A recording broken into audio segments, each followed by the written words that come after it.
How you doing, everybody? This is DUA72. I'm gonna give everybody the definition of a black woman, of black beauty. I'm sorry. Black beauty has so many different factors. Now, it's an argument between Sergeant Willie Pete and Yellow Jump Rope and My Power 101. I have to agree with the Yellow Jump Rope lady. Every African in the world have somewhat different looks, but all of them are the same. Now, if you go to West Africa, where they're actually thicker and they're a little bit broader, I've seen some up close, and they look like American women to an extent,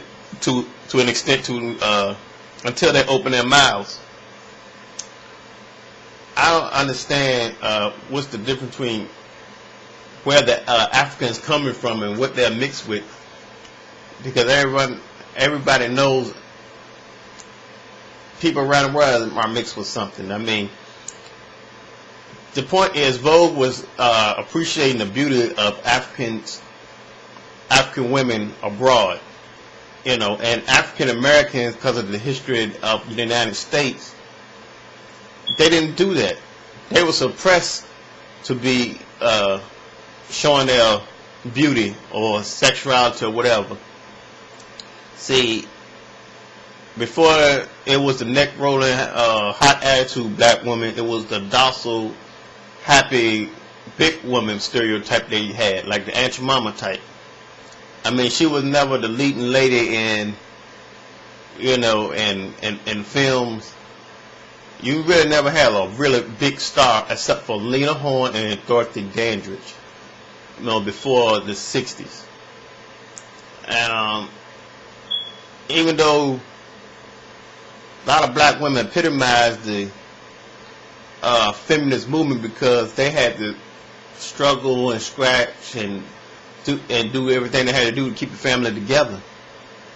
Even though it was more marriages then. I'm talking about the ones who didn't, when the husband wasn't around, or got lynched or something, or ran off or whatever. They still managed to hold the family together. She was the matriarch. She was the caregiver. She was like the counselor. Now, a lot of women like that, they're not like that now, because society as a whole, we are more about what we want.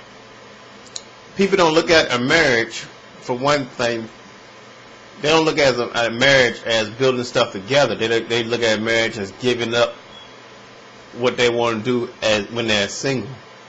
We're losing a lot because of marriage. That's why people don't get married. Even women think that way. They think they're giving up their careers if they're married. Everybody is in fear of giving up something. But that's another issue. This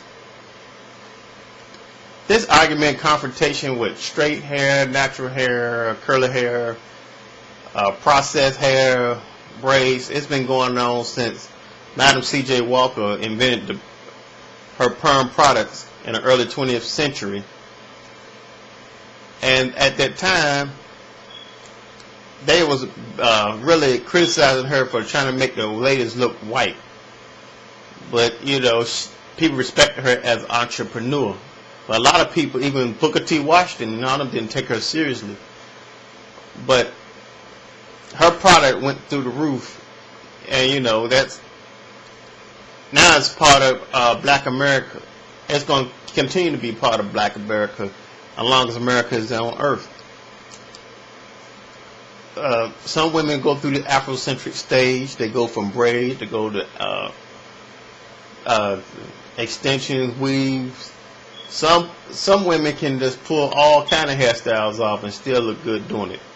let's say I married someone like in 1970. In 1970, she had a Pam Grier type afro, man. She had the bare body and everything. It'd be silly for me to think that she would just keep her hair the same way 30 years ago or 40 years ago, whatever. The thing is, black women always change, but women in general always change. Sometimes they'll, like a white woman, for example, they don't want to keep their hair keep the big hair like in the 80s or a beehive like in the 60s or whatever. I mean, they women change. That's why they're women. I mean, to jump on how their hair look all the time, and you should wear your hair natural, and you should stop trying to be white. But on the other hand, you watch King and Smooth magazines where they have all kind of expensive weaves in their hair with professional work done to it. So it's like Sergeant is talking on both sides of his mouth. But I understand that some women do have a lot of complexes, just like other women got a lot of complexes now. And I mean, sometimes I think it's more exposed today, and they make it bigger than it work. I mean, women always had issues with their bodies or whatever, but they didn't dwell on it like they seem like people are dwelling on it more today than ever before. And part of it may be because, you know, there's a lot of media images pressing now. I mean, constantly in your face every day. But, you know, I wouldn't think that either. But, you know, it could be peers, it could be all kind of factors. But the thing is, black beauty in America is going to be a lot different than black beauty over there in Africa. You know, because, I mean, I'm not saying Africans don't wear extensions and stuff like that, but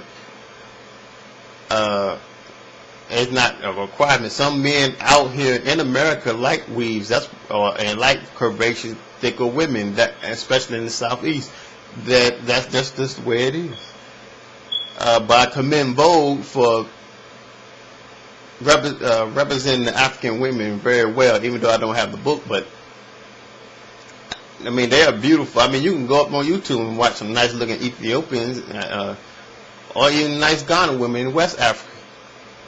I mean, in African movies, they have some bad women on there. But your definition of black beauty is what you see in the black women, inside and out. You know, physical and, you know, and her charisma. So that's my time, and that's all I want to say about that. I'll make another video to elaborate on it more. I think my time is running out here. Peace.